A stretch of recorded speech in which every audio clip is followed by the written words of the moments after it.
अच्छा जी, अब हमें प्री रेक्विजिट्स क्या चाहिए होंगे फॉर एक्सुमेशन, हमें क्या रिक्वायरमेंट्स होंगी वो हम देखते हैं।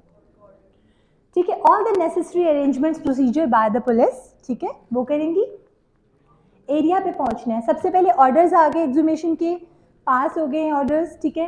अब ये एक्सुमेशन पुलिस चली गई और पुलिस ने सारे अरेंज कराने हैं। जहां पे पहुंचे ना, नॉर्मली आपको क्या लगता है किस टाइम के ऊपर एक्सुमेशन होनी चाहिए? Early in the morning. क्यों? शाबाश। और अनइंटरप्टेड भी होता है एरिया, लोगों की आना जाना भी कम होता है, सो मोस्टली आप वो टाइम रखते हो। सो एक टेम्प्रेरी मॉर्चरी आप वहाँ पे बनाते हो, आप एक स्क्रीन लगाते हो ब्लू कलर की, ठीक है। वहाँ पे आप एक वुडन टेबल रखते हो जहाँ पे अपने सारे अपने ऑटोप्सी के जो इंस्ट्रूमेंट्स होते हैं, जो परफॉर्म करने के लिए टूल्स होते हैं, वो सब रखते हो। और वहाँ पे आपने एक छोटी सी मॉर्चरी बना लेनी होती है, बिकॉज नॉर्मली ये नहीं होता कि आप बॉडी को शिफ्ट कराओगे दोबारा to the mortuary, original mortuary. You have to perform that over there.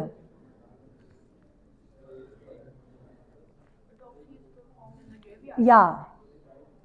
A temporary mortuary was established around the grave, और वहीं पे वो प्रॉपर आप पूरी की पूरी जो है वो तैयार करते हो। Good illumination and ventilation is very very important. That's why we all agreed on the point that we should perform. कहते हैं कि जो सुबह की बिल्कुल शुरू वाली रेज होती हैं, जब बिल्कुल सनराइज हो रहा होता है उसके थोड़ी देर के बाद प्रॉपरली जब आपको करनी चाहिए, because at that time contaminations और आपकी वेंटिलेशन भी बहुत प्योर होती है, because the purposes who are basically performing the exhumation, they are at risk of many things. ठीक है, there are foul smelling gases, there are many insects, many other things are there. So they should perform it in a slightly ventilated area और ventilated time, ठीक है। और थोड़ी light का भी बहुत ज़्यादा देखना होता है। तो जब हम जाते थे ऑटोप्सी के लिए, तो most of the time early in the morning, फजर से पहले टीम्स निकलती हैं जिस भी ग्रेवयार्ड में जाना होता है, और फजर के बाद जब थोड़ा सा प्रॉपर स्टार्ट होता है तो उस वक्त आप एक्सुमेशन करते हो, ताकि वेल इन टाइम जो है वो आप फ्री हो जाओ। For the ventilation screen is put on the 3 side, और एक साइड को खाली छोड़ दिया जाता है ताकि वहां से आपकी चारों साइड्स बंद ना हो, जो सफोकेट ना हो the persons who are basically going to perform that.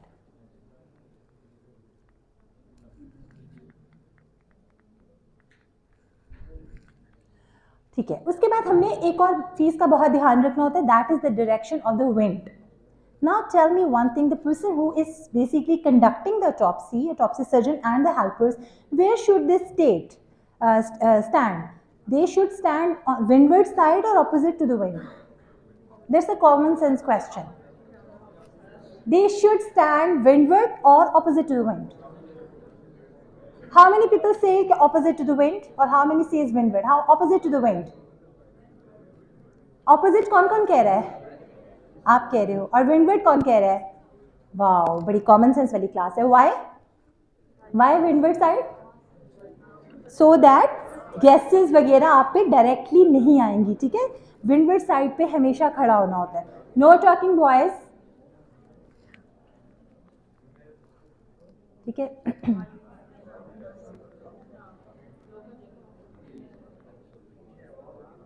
These are the procedures, जैसे वो करते हैं। उसके बाद हमने, आप चले गए, अथॉरिटी हो गई आपके पास, ठीक है, पुलिस आ गई, लॉ एंड ऑर्डर मेंटेन हो गया, टाइम सिलेक्ट हो गया, स्क्रीन लग गई, आप खड़े हो गए, आइडेंटिफिकेशन ऑब्वियसली साथ ही साथ ग्रेव की, वहाँ पे जो लोकल पर्सन होता है, एक तो नाम लगा होता है नॉर्मली कि ये इस पर्सन का है, ठीक है, या कोई और ऐसा पर्सन जो उस ग्रेव को आइडेंटिफाई कर पाता है कि ये इस रेलिवेंट बंदे की ग्रेव है, उसका होना ज़रूरी होता है, ठीक है।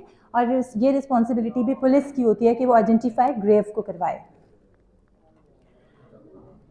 वही वो विटनेस प्रोवाइड करता है, ठीक है, जो यूजुअली नेक्स्ट ऑफ किन होता है, रिलेटिव होता है। और नॉर्मली उसके बाद we gave them the directions that you can please leave और stand outside the grave, even the police, so that उनको, जैसे रिलेटिव्स हैं, उनको ट्रॉमा ना हो ज़्यादा, और जो इरेलीवेंट पर्सनस हैं वो उस वक्त, बिकॉज वो मॉर्चरी बन गई होती है ना, तो आइडेंटिफिकेशन के बाद उनको हम आउटसाइड द ग्रेवयार्ड जो नॉर्मली डायरेक्ट करते हैं कि आप वहाँ चले जाएं। पुलिस भी साइड्स के ऊपर जाके अपना सर्कल बनाती है, मेनली इंटरफेयर नहीं करती ड्यूरिंग द प्रोसेस।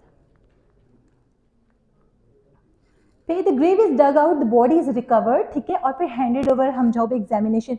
अब ऑब्वियसली डिगिंग तो वहीं के लोग करेंगे या साथ टीम के मेंबर्स करेंगे, digging is not the work of the doctor, हमें निकाल के बॉडी पूरी दी जाती है और फिर वो जिस तरह से भी depends, if the fresh body is there आपकी प्रोसीजर डिफरेंट हो जाता है। इफ़ पूरा डिफरेंट किस्म का सिनेरियो, अगर आपको बिल्कुल लिक्विफाइड masses मिलते हैं तो then the procedure is different from the original one. Please subscribe to my channel, and this is my channel name, Dr. Javed Iqbal Kokhar, Lectures on Forensic Medicine.